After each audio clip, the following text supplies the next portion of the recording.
Life Media, America's leading source for life improvement, presents Tom Hopkins, Mastering the Art of Selling.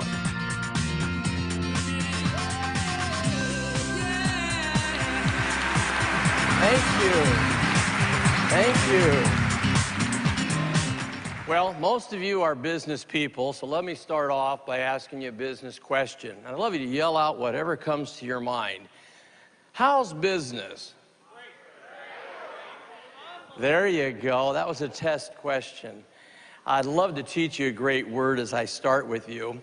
Because, see, in business, there are days when things don't go the way you'd planned, right or wrong.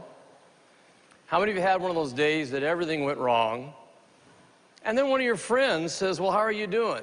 And you can't say, I had the worst day of my life. So I'd love to teach you this great word. When anyone asks you how business is, get excited, and I'd love you to say, unbelievable, because that covers it either way, doesn't it? So let's start again. How's business? How are some of your clients? How's your in-laws? See, it really covers it either way, doesn't it? Well, I'm thrilled to be here. Whenever I get the chance to present my favorite subject, which is mastering the art of selling, I get real excited. And as was mentioned, I really believe that all of us, in a way, are in sales. We're selling people to do what we like them to do if they work for us. We're doing our best to convince people that we work with to let us be promoted. So we're all, in a way, in selling. I think a great parent is using what I'll teach you today to motivate their children to make decisions. I think a marriage is not an easy thing to keep if you don't learn some selling skills. So I think you'll be able to apply this to anything in your life, okay? So the first thing I want to talk about is mastering the art of selling. Now, I have a passion, and my passion is collecting fine art. And if you look back over the years to the masters of art, the Rembrandts, the Chagalls, the Moreaus, if you study them, you'll realize that they, of course, had a tremendous talent for art, and they used oil on canvas.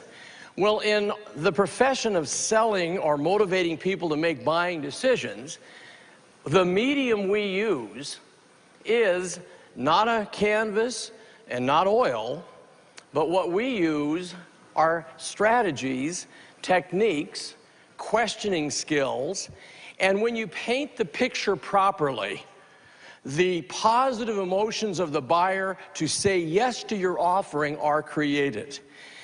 And that's the same when I, for example, was early in sales. I didn't understand the basic truth that no one says yes logically. They say yes emotionally, then they defend that decision logically. So if you are in the business of moving people to yes decisions, it is done primarily emotionally. Now, I didn't know this when I was brand new. Now, I want to ask you a question. How many of you ever had too much month at the end of your money? Can I just see your hands? Well, if you said yes to that, that's kind of the way I started. I was 19, unheard of, to go into the profession of selling, primarily choosing real estate at that point, which was a very high-end item for a 19-year-old. And I didn't do well when I started. Now, granted, today I'm blessed to hold a record for the most number of home sales that have ever been made, but that wasn't true in the beginning. I only made one sale in the first 6 months. And that's not really true. I did not make the sale. I was the only one in the office. A couple came in and the husband said, we saw a home with your sign on it, and we want to buy it. And luckily, he knew how to fill out my forms. People say to me, what happened, Tom, to change you from a 19-year-old kid that didn't know what he was doing? I did what you folks are doing today. I did what you watching this program are doing. I invested in my education. I spent the last $150 I had to go to a seminar And the man teaching it, I can honestly say, all these years later, had a life-changing effect on my life. And that can happen to you when you go to a program with your mind open and you listen carefully, intently. You do your very best to take the pearls, those certain things that are said that can change your life if you apply them. And that is the real key. The application of what is being covered in these programs. Taking it, applying it, and having the changes take place. So I decided in putting this program together that I wanted to share with you some things about selling that most people don't talk about. See, because most people think the word selling and they go, well, they got to be great talkers. There's three things I think you have to have first. And I'll ask all of you here, how many of you believe in your product? Let me see your hands. How many of you believe that you yourself would buy it? Oh boy, you better. How many of you are enthusiastic about the profession of selling? Great. Now I want to start off by saying you got to believe in what you do. I've had people on talk shows say, Tom, I'm thinking of going into sales. Where can I make the most money? And I go, that's not how you look at finding a profession called selling. You need to find something you love. In fact, it has to even go more than a love. I think you have to have a passion for what you do. You have to be passionate, where you're so excited to help people get involved in your product, where you just love what you do. Now that, they can't say no to. And never, ever forget this. People will say yes more to your belief, your conviction, than they will your technical skills. So the first key is you got to buy what you sell if you're going to have true integrity. I've had people say to me, Tom, I've read your books, I've heard your tapes, I bet you could sell anything. And I say, no, I couldn't. I could not sell something I did not totally believe was good for the consumer after they owned it. And that's the key to professionalism. You have to say, looking across that table, looking across that desk, I know these people are qualified, I know they will be happy, I know they will enjoy this wonderful opportunity I'm offering them. Your belief is absolutely critical.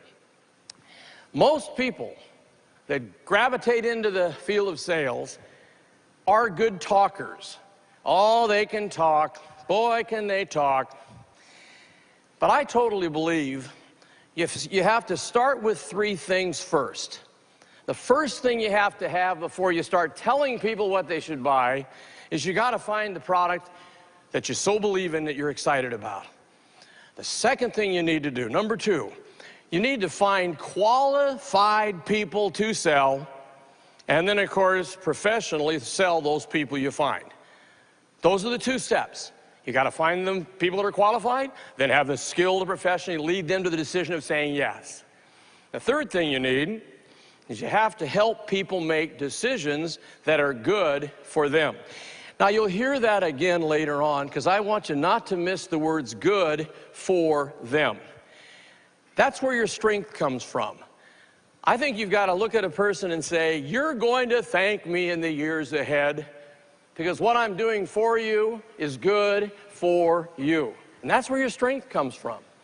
So let's start on some of these questions. First of all, there's a basic truth that we all have to live by in the field of sales. And don't miss this now. If I say it, they tend to doubt it. If they say it, it's true. So the key is to take any statement of fact and see how you can turn it into a question. Now, I teach basically 40 questions. I'm going to give you the ones that I feel you can take right today, start applying in all areas of your life. Now, the first question is actually titled a tie down. A tie down. Now, the tie down is defined as a question at the end of a sentence that demands a yes response. In other words, it's a way of getting yeses, isn't it? That was one, wasn't it? I did it again, didn't I? You're catching on, aren't you?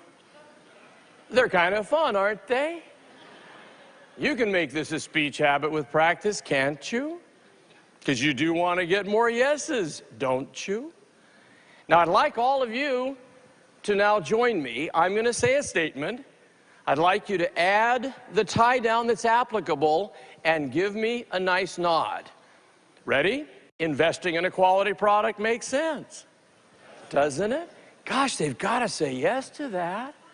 They won't say, oh no, we're looking for something that just breaks all the time. Haven't you got a real rotten product to talk to me about? No, they'll say yes to that. So that's the tie down. Now have fun with that. Don't overuse it though. See, some people go, boy, I love that, isn't it, doesn't it, wasn't it, couldn't it, wouldn't it, shouldn't it, can't you, won't you, don't you, I love that thing. But then they overuse it, and now you're getting pushy. Here's a general rule for you in sales. For every hour presentation, use no more than 2 tie downs in the presentation. That would be your maximum, or you're moving from giving them a good opportunity to say yes to getting pushy and controlling, and people don't want that today. All right? Our next question technique is one of my very favorites, and it's actually called the alternate of choice. Now, the alternate of choice, the definition is this. It's a question with 2 answers. Either answer they choose is a minor agreement leading towards the major decision. So you're always trying to give them 2 questions. 2 questions, you say. And of course, the key to this thing is they must know the answers. This is very important. And the answers must confirm the fact they're going ahead. Now, let me give you the best uses of it. It can be time you meet someone. See, if you say to many people in business, when can we get together? Now, you that are in sales, you're the last person they may want to meet. And they'll stall you. Oh, call me next week, call me next month. That's why you want to smile and just say this nice question to them. Just look at them and use their name. John, I'm available to meet with you today at 3, or would tomorrow at 9 be better? Now they can't say yes or no. Take a 3, take a 9. Either way, I'm going to meet with you. You can use them on location. Would you like to come to my facility, or should I visit you at your home? They can't say yes or no. Take a choice, home or office. They're wonderful. Have fun with these 2. I'd love you to just say, I'm going to take these and teach them to my kids. My 3 children knew all the questions before they were 10 years of age. And they are different today. I can remember my little 8-year-old daughter, Tasha. Now, most 8-year-olds, when they go to the market with Dad, they would say, Dad, can I have an ice cream? Not Tasha. She'd say, Dad, which would you prefer I have today? A fudgesicle or a popsicle? Either way, she gets her ice cream, right? So you can really have fun with this. You can use it with your spouse. You know, if you want to go out to dinner, you know what you have in the house. You just smile and say, what would you like tonight, hon? Chinese or Italian food? He says, gee, I love Chinese. Well, you know, we don't have any. Grab your coat. Let's go find some. And you moved him to a decision to do what you wanted to do with the alternative choice question. Very, very fun. Now, your third question is called the porcupine. Now, it's a funny name. And I know when I say it, you're going, porcupine? I'll tell you why I named it this. I was taught the strategy many years ago, and it's basically answer the right question with a question and then write that answer on your form agreement paperwork. The challenge I had is I was nervous like most people in our business, and I would forget to do it. I mean, all of a sudden they'd say, how soon can we move into the home? And I'd go, well, there's 30-day possession, there's 60-day possession. So what I learned to do was answer it with a question. How soon can we take possession? John, what time schedule would best suit you?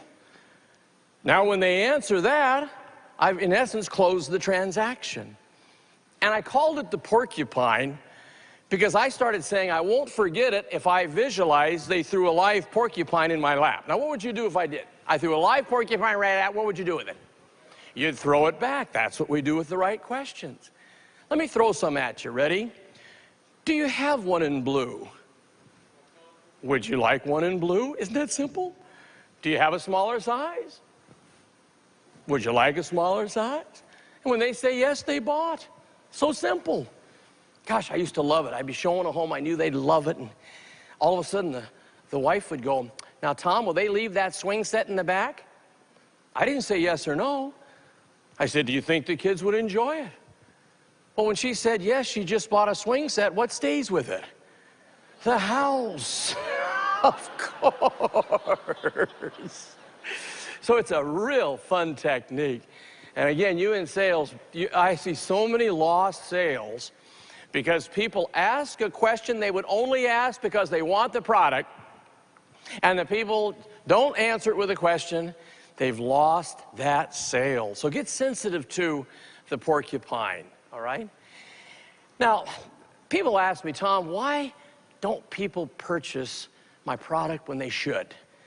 Well, there's 10 reasons that you should know, because there are 10 basic fears that the average human being has to invest money for benefits of a product. Now, you want to know these fears because you really want to work on them so that your presentation makes sure that you eliminate these 10 fears. Now, the very first fear I'm addressing to you that are in sales, and everybody knows it. They know what you do for a living. The first fear is they are afraid of you. Why? They're afraid to be sold. See, we are great consumers. We love to own things. But people today are afraid of being sold. So the key is to not come across like a salesperson, but try to come across more like an expert advisor. You see, when you come across like an expert advisor, they stop looking at you as someone trying to sell them. And that's, of course, when everything works. The feelings are right. They don't know exactly what they should do, but they feel good about you. See, if you were to boil down the whole key to this business to one sentence, let's just say hypothetically, you were in the elevator at the hotel, and I was in the elevator, and you says, Tom, I'm studying your training, I've read your books, blah, blah, blah, blah. We got 10 floors till we get to the top. What is the real secret? And I would say I can boil everything I teach down to one basic truth. If you make something happen with people, you're going to do well in this business. What is it? You have the ability to have them like you, trust you, and want to listen to you. You see, if people like you, then they trust you, and they want to listen to you, not have to. They now open up and say, I need more information. That is when you really are going to do well in this business. Now, the second fear that people have, they're afraid of making a mistake. And you know, all of us are. Many people have purchased something they wish they'd never purchased. They were told something and it didn't work, the warranty wasn't good, and so they have this fear that, hey, I'm not making a mistake. That's why in any presentation, you must watch as we watch the presentation to make sure that any of those fears about making a mistake are covered in the presentation. Now, your third fear, they're afraid of being lied to. See, many times they've been told a lie in the past. Anyone over 30 years of age has purchased something where it didn't do what they said it was going to do, and they felt they were lied to.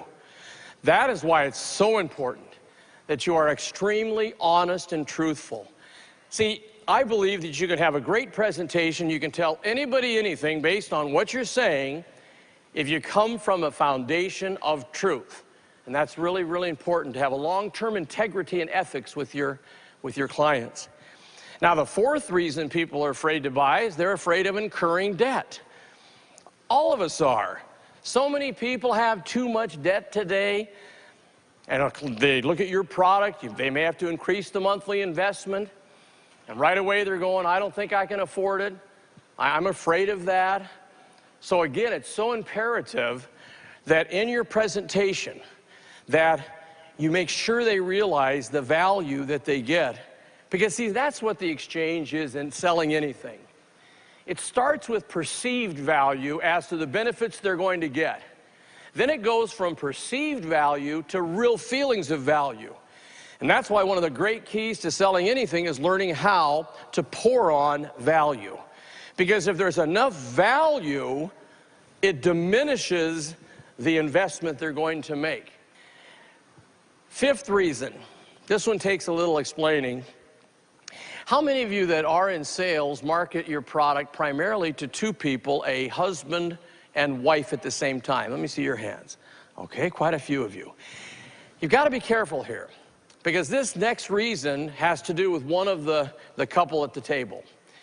Meaning, let's say that you're a real good friend of the husband, and he's made some mistakes. You're close enough to tell him, let's say you're in financial services, and looking at what they've done with their investment portfolio, they've made tremendous mistakes.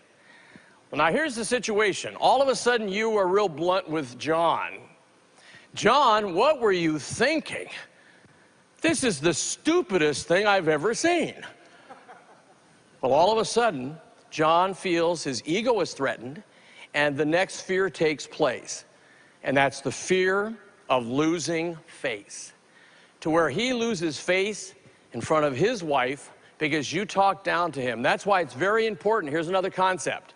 Make everybody at the table feel important. Never talk down to anybody. Never belittle anyone.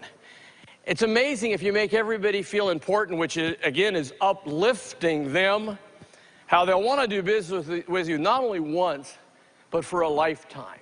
And that's when you really have done your job, when they want to be a lifetime client. My last year in sales, 96% of the people I met and got involved in our opportunities were referred to me by other happy people. And that only happens when you do a great job for them. When they know, wow, this person cares more about me than making a sale. And that's something you want to work on, that feeling. Now, there's a word for that. You've heard it during the program, and it's called the word empathy.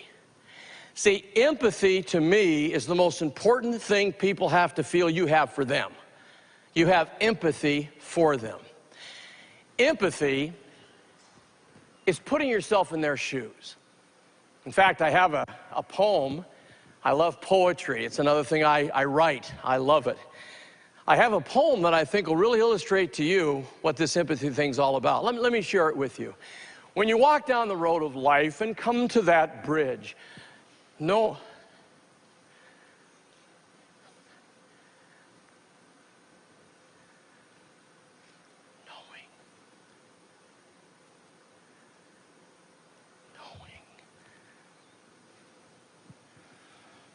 how many of you right now are just a little worried about me forgetting my poem? Anybody? How many of you had this feeling like, whoa, come on, Tom, don't forget the poem? See, if you had that feeling, that's empathy. Where you put yourself up here with me, with all that's going on here, and me forgetting the poem. You that felt that, I salute you. You've got empathy. For the others of you that said, oh, finally he blew it, that's great, I'm worried about you. Let's look at our next fear. They're afraid to say yes to your offering because they're afraid of the unknown. They've never heard of the product. They don't know what it's all about. This is why, for I would say 90% of you that are in sales, your whole process must be an education process where you are educating them as to the benefits they'll derive from owning your product. Yes, you are doing a sales presentation, but that's one reason why, and I'll share this with you, oftentimes we test students after they graduate from our training, and we follow them in their careers. And the people that seem to do the best in sales come from either the nursing background or flight attendants. Now, I know that sounds hard to believe, but we've followed these people, and the reason is, I feel, is a nurse is a teacher. A flight attendant has to put up with some people that sometimes are very nasty. They'd have to learn how to handle the people in pain. And that's really what you do in the sales process. You're having people who might feel a pain that you can solve with your product or service, and you've got to educate them and lead them in to feelings of ownership. Your next fear is because of a bad past experience. See, they had a bad past experience. They said yes to something, and gosh, I wish they had never seen it. And right away, you sound like that last person. And they go, we had that happen once before. Now, you'll also find another truth. You that work with people over 50, as they look into their golden years, they are reluctant to take risks like they did when they were younger. So you really have to make them secure with your presentation to where they feel, boy, this is really going to be good for me. And that's why, again, they'll have bad past experience memories if you don't handle them properly in your presentation. Now, number 8 is important. Their fears can be based on prejudice, meaning someone prejudiced them. I had this happen in my career. It was the only time it ever happened once in all the years I was in business and sales. I had a couple who was definitely qualified, but after 2 years of working with them, I could never close a transaction, and the reason was they had been prejudiced. Now, prejudiced by number 9. Their fears were based on a third party. Their parents said they shouldn't do it, their grandparents said they shouldn't do it, and so they'd been prejudiced by a third party, and because of that, that fear of making the mistake, the fear of all the things we've talked about, overwhelmed them, and they could not go ahead. Now, your last fear is an interesting fear. It's a fear because of the words you say. Now, when I first started with you, I mentioned comparing selling to an art form and the great masters using oil and canvas, and we use words with people. And every word you say has one of 2 effects on people. Either it's a positive effect or it's a negative effect. And I'm going to really ask all of you that are participating to not use these 8 words, because I totally believe a person can be this close to saying yes or this close to saying no. And all of a sudden they hear one of these words and the fear overwhelms them. Now, the first word you don't want to ever say to them when you're telling them how much the product or service is the words cost or price. See, because as soon as you say the cost is, the price is, their first reaction is, it's too much, or we should shop around for a lower price. Now, that's what cost or price triggers. John, the price of this vehicle is $28,500. Right away, they go, that's a little higher than I thought. Maybe we should go up the street to another dealership. Or many people today are overwhelmed by the appreciation of what things have gone up to, and so you give them a price and it knocks them out. So I'm really going to ask you, when you tell people how much your product or service is, don't use cost or price. Share with them the total investment or the total amount. Now, the next word is a real fear producer. And I know many of you maybe, when you're asking them to invest, say, well, now let me just go over the down payment. Now, as soon as they hear down payment, the first thing they think is, gosh, I didn't want to come up with the money right now. Because, see, down payment means write the check. And they go, we're not doing that. We're only looking today. We're shopping. We're not buying today. So I'd love you, instead of down payment, to say the initial investment or the initial amount.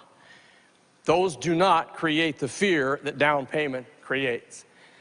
Now, your third word you don't want to say, because everybody in the country has too many of these, and that's the words monthly payment. See, when you say monthly payment, it takes them back to that little table that they sit at once a month, and they write a check, and they hope they have enough money to pay all the bills. So I'd love you to not tell them the monthly payment. Instead, use the monthly investment or the monthly amount. Monthly investment or monthly amount. And of course, your next word. Boy, you talk about a scary word. Don't call it a contract. See, when you say, let's go over the contract, they remember mom and dad saying, don't you get near a contract. In fact, if you get near a contract, you better read the small print, and if you don't understand it, make sure you get an attorney involved. So all of that is built in when you say, let's go over the contract. So instead of calling any printed form that you fill out and they put their signature on, don't call it a contract. Call it either the paperwork or the agreement or the form. See, it's a whole different feeling. The next word you don't want to say is a small word, but it's very fearful. Don't say the word buy. See, when you say, when you buy this, that's what they didn't want to do. They're there to look. So every time you go buy, when you buy, you're going to love buying here, buying there, buy this. They go, we're not doing that today.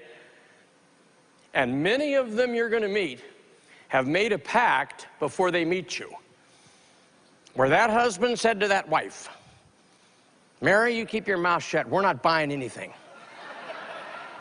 We own too many things. You can't say no. I'm not sure what this whole thing's about.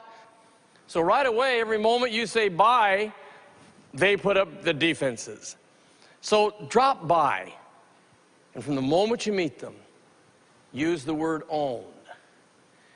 See, it's amazing. People love to own things. They're just afraid to buy them. And again, it's a whole different feeling. It's amazing. Instead of saying, you know, when you buy in this neighborhood, versus when you own the pride of ownership that people do that live here. And it's a whole different feeling. And we are, again, helping people emotionally say yes. Then the next two words, they're the same in essence, but the next two words are very scary words. They are sell or sold. See, when you say to someone, when I sell you this, right away they go, you're not doing that. We decided we're not buying, you're not selling us. Or some people go, you know, we sold your friends. And they go, yeah, you pushed them into it. You're not doing that to me. So try to drop from your entire vocabulary the words sell or sold. You use the terms get them involved. Get them involved. Or help them acquire. We've helped so many companies acquire this business machine. We get so many families involved in this area. It's amazing. They'll let you get them involved. They'll let you help them acquire it. They just don't want you to sell them. And again, it's a whole different feeling, all right? The next word's a word I really dislike. And when I hear it, I want to grab the person and say, you know, if I were your client and you said that word to me, I would be on my way out because I don't want to get involved in one of those. And the next word you don't want to say is the word deal. See, so many people have gotten into a bad deal that they were told was a good deal. So you, of course, say, this is a good deal, and they go back to the past and go, we had one of those.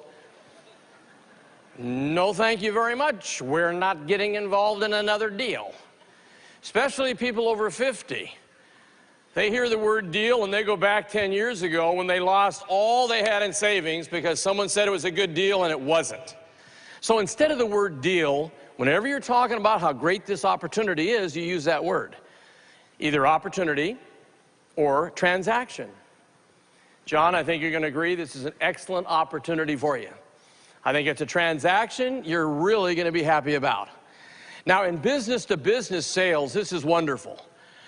Because oftentimes your decision maker is not the president or the CEO of a company, and when they hear the word deal, they get skeptical. But when you say to them, this will be a transaction that all of your company will be thrilled with, it doesn't create that fear of a bad deal. Now, you're doing everything right, and you're moving right along. You've filled out your paperwork. You've done everything, and it's now time for you to go for the signature. And you ask them to sign it. Don't ask people to sign anything.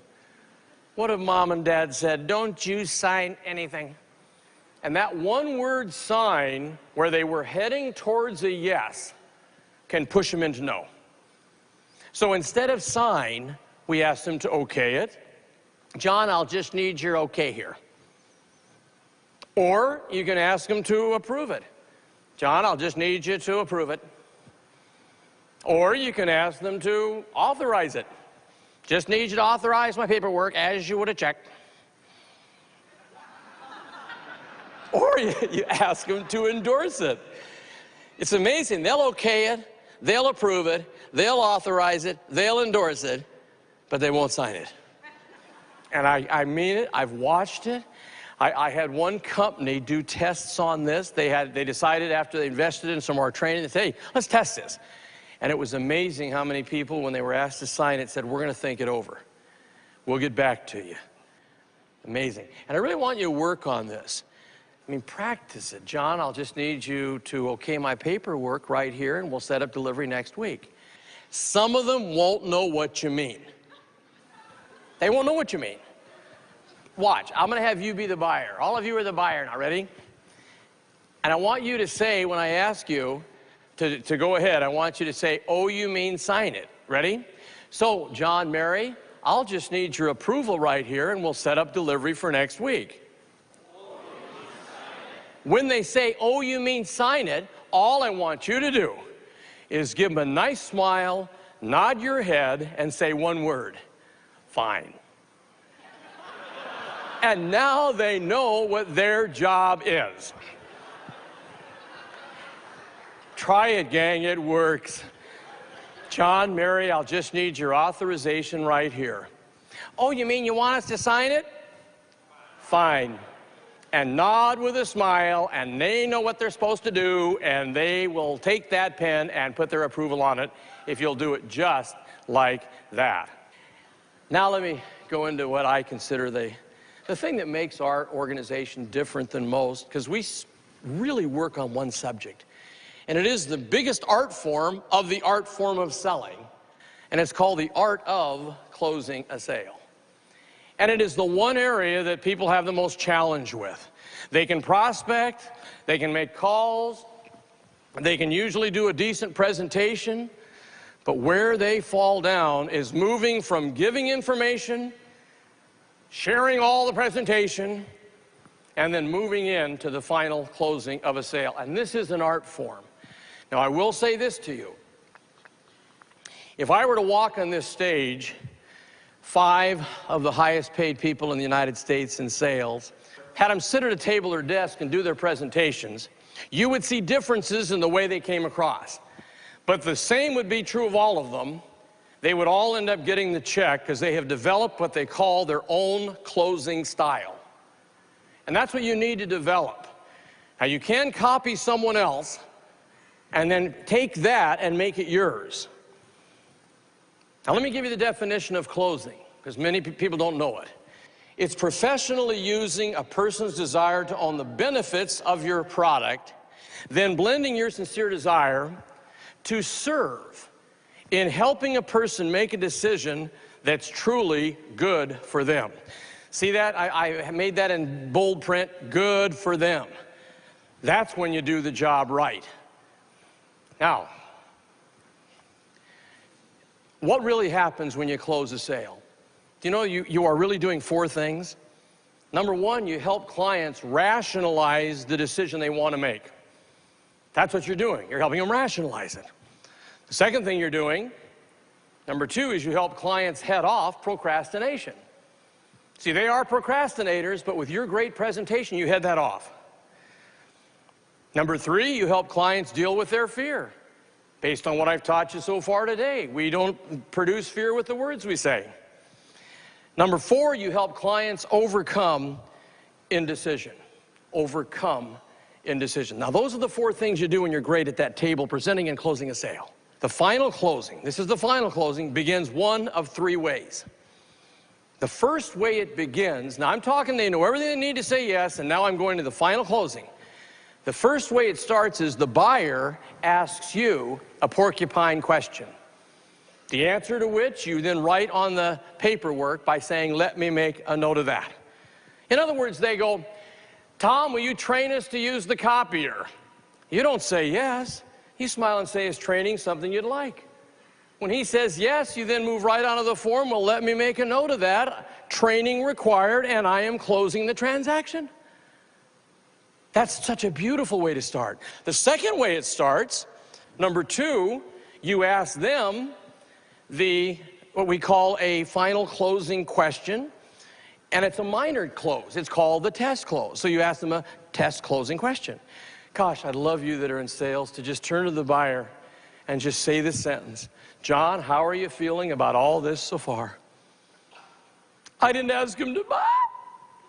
I said, how do you feel? And when they say they feel good, that's when you know it's time to move right onto your paperwork by just saying, let me make a note of that. The next way it begins, see, there's three ways. The third way it begins is you just ask them a reflex question and move on to your paperwork. Now, there's more than this, but the most popular reflex questions. Number one is the date. Gang, you're well off if you don't know the date. Just smile and say, you know, John, I've been running at such a pace. Do you know the date? He gives it to you. Just thank him and put it on your form. And you're closing. Number two, the correct spelling of the name. Don't do this with a Jones or Smith, but if it's Mr. Stenskowski, smile and say, Mr. Stenskowski, can you help me with that spelling? Well, I sure can. He spells it, you fill it out on the form. The third way, which was my favorite, was you ask the middle initial. Mary, did you have a middle initial? She says B. You say, let me make a note of that, and you on the paperwork. And you're going to have such fun when you make this happen. Now, here's another very, very critical point. When you finish filling out any form, you pick it up, you scan it for correctness, and deliver your final closing sentence. And you want to write your own. Let me give you an example. Here's what we call just a generic one. John, with your approval right here, we'll set up delivery for next week. And there you've asked him to put his signature on it. Now here is the most critical instruction I'll ever give you, and I learned this many years ago. Whenever you ask the final closing question, and you that are taking notes, you can score this big. When you ask that final closing question, you must shut up. See, if you talk, you'll end up owning it. Let them have it. Now this takes a little work, because it's nerve-wracking. But when you smile and say, John, I'll need your approval right here, and you shut up, all he can do is either give you the reason he's not going ahead or put his approval on the paperwork. I'd like to have you join a very elite group, and those are the people that know how to handle the words, I want to think it over. Now, all of you in sales are going to hear, I want to think it over. And I'd love you to learn what to say, because this is the most important thing you're going to do in all your career is when they say they want to think it over. You want to smile and be real nice and just learn these words. You say, oh, that's fine, Mary. Obviously, you wouldn't take your time thinking this thing over unless you were seriously interested, would you? I mean, I'm sure you're not telling me that to get rid of me, so may I assume that you'll give it very careful consideration. She will agree. Then you simply say, just to clarify my thinking, what phase of this opportunity is it you'd like to think over? Is it the quality of the service I'll render? Is it the color? Is it something I've forgotten to cover? She says no to all of that, and then you simply say, seriously, level with me, could it be the money? Because 9 out of 10 times, it is the money. She will say the next thing. Tom, I think it just costs too much. Please, when anyone says it costs too much, just smile and say, you know, today most things do. Can you tell me about how much too much you feel it is? Now you get an amount of money. Then you move to the next strategy, which is called the reduction to the ridiculous, where you take an amount of money, find out how many years they're going to enjoy the product, get it to an annual amount, then go to a monthly, then to a weekly, then to a daily. See, a home that's only 25 cents a day too much is easy to accept rather than a home that's $3,000 more than they want to pay. And that reduction of the ridiculous is a fabulous technique, all right? The last thing I want to share with you is this. You got to learn to psych up every day in business. No athlete walks on the court or the field without getting some adrenaline pumping. So I'm going to ask you to learn how to psych up, and I'd love you to start tomorrow morning by saying this with enthusiasm 3 times in the morning. Today, I will win. Why? I'll tell you why. Because I got faith, courage, and enthusiasm. Let me hear you do that. Today, I will win. Why? I'll tell you why. Because I have faith, courage, and enthusiasm. You do that 3 times, that adrenaline gets pumping. Now tell your spouse what you're doing. You'll get out of that shower excited for the day. And you got to be excited today. I've so enjoyed presenting this and so hope you'll take the ideas, apply them tomorrow. Have a greater income. Be the person of your dreams. Thank you so much. Hey. Thank you. Thank you. Oh, that's very nice. We hope you've enjoyed this